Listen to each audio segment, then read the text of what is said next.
विकासनगर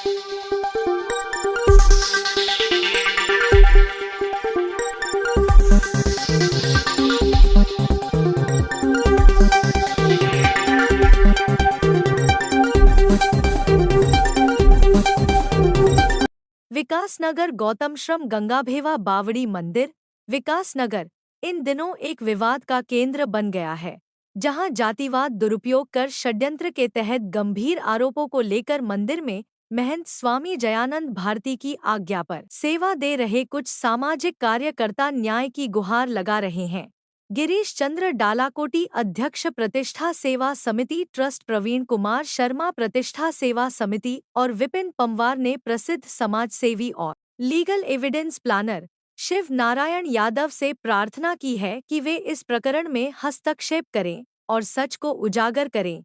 तीनों पीड़ितों का दावा है कि मंदिर की अपंजीकृत समिति के 12 सदस्य रविंदर चौहान, नरेश चंद्र बहुगुणा, दीपक नौटियाल, अनुराग ठाकुर, प्रवीण कुमार, नितिन अग्रवाल, विशाल कुमार, यश कश्यप, कुलदीप सिंह नेगी, मनोज कुमार शर्मा, पुरुषोत्तम धीमान और आशीष शर्मा ने उनके खिलाफ एक षड्यंत्र रचते हुए झूठा मुकदमा दर्ज कराया गया है। मुकदमा अनुसूचित जाति जनजाति अधिनियम के तहत मुकदमा दर्ज हुआ है, जिसकी एफआईआर संख्या 27 जनवरी 2024 है और तीनों आरोपियों ने बताया कि अपंजीकृत समिति द्वारा और भी झूठे मुकदमों में उनको फंसाया जा सकता है। गिरीश चंद्र डालाकोटी ने गुरु शिव नारायण यादव को एक पत्र में बताया कि वे कट्टर सनातनी हैं और जात पात में विश्वास नहीं रखते। उन्होंने अपने पत्र में उल्लेख किया है कि उनके खिलाफ चलाए जा रहे इस अभियान का मकसद उन्हें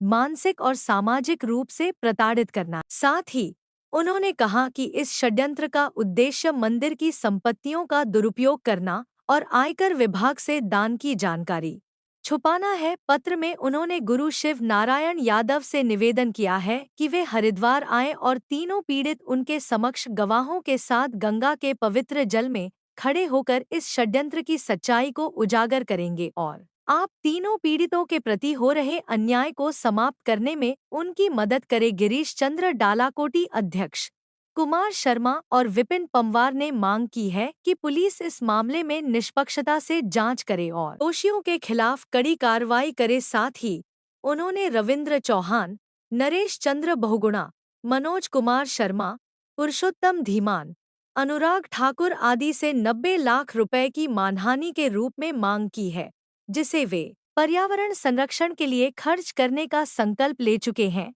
गुरु शिव नारायण यादव से उन्होंने आशा व्यक्त की है कि वे इस मामले में उचित दिशा निर्देश देकर न्याय दिलाने में मदद करेंगे और समाज में शांति और सद्भाव की स्थापना करेंगे। भाई खोल लो अपने कौन सा ले ऐड निकाले शुरू जैसे रोल जैसे आप ओके हो मैं तो बोलना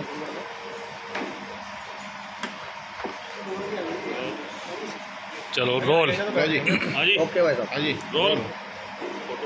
मीडिया बंधु का धन्यवाद कि एक छोटे नोटिस पे आप यहाँ पर आए। बेसिकली ये जो कॉन्फ्रेंस हो रही है, ये कॉन्फ्रेंस बावड़ी प्रकरण पे है।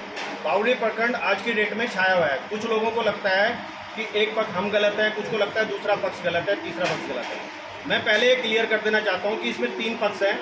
एक पक्ष ट्रस्ट है, जो मैं बैठा हूँ, प्रतिष्ठा सेवा समिति, जो मीडिएटर का काम करना चाह रही थी, जिसके लिए स्वामी जी ने हमें आदेशित किया था। लेकिन जबकि दूसरा पक्ष जो कि वहाँ पर कार्य अपंजीकृत संस्था के रूप में बैठा हुआ है, यानी कि वो बावड़ी संस्था पंजीकृत कर रखी है उन्होंने, लेकिन वो वहाँ पे जो कार्य कर रहे हैं वो अवैध तरीके से कर रहे हैं, उसके कोई डॉक्यूमेंटेशन पूरी नहीं की जा रही है, उसको लेके था। तीसरा पक्ष था, जो पक्ष थे, ये थे प्रवीण शर्मा, जिनके पिताजी को या अन्य लोग ऐसे थे जिनके फर्जी हस्ताक्षर करके उन्हें बाहर किया गया था।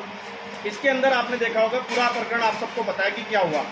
जब वो पेपरों में नहीं जीत पाए तो उन्होंने फाइनली फर्जी झूठे षड्यंत्र करने का प्रयास किया। उसमें एक SC/ST एक्ट लगाया गया। जब उसको हमने चैलेंज कर दिया, क्योंकि उनके पास कोई गवाह नहीं है, दबाव में पुलिस ने 25 तारीख को मुकदमा दर्ज किया।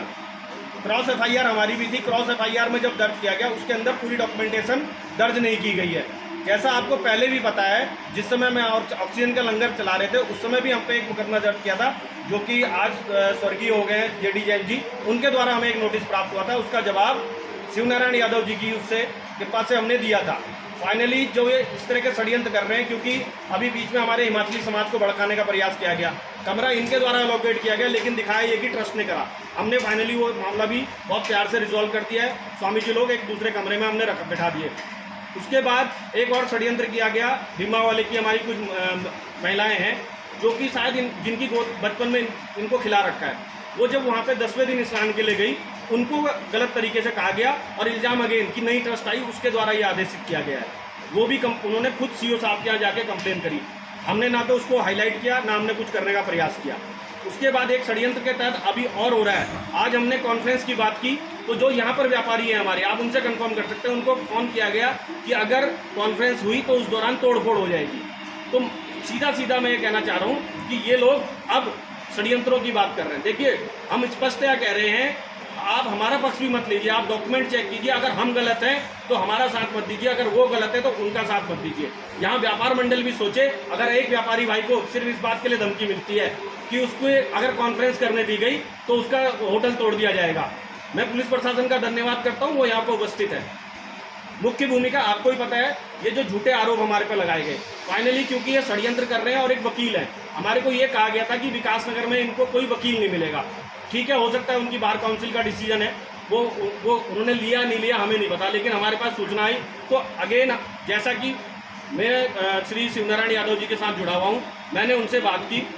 1-2 दिन में वो हरिद्वार आ रहे हैं। हरिद्वार में जो इन्होंने हम पे फर्जी ST ST एक्ट लगाया, मैं भीमराव अम्बेडकर जी की उतनी ही इज्जत करता हूँ जितनी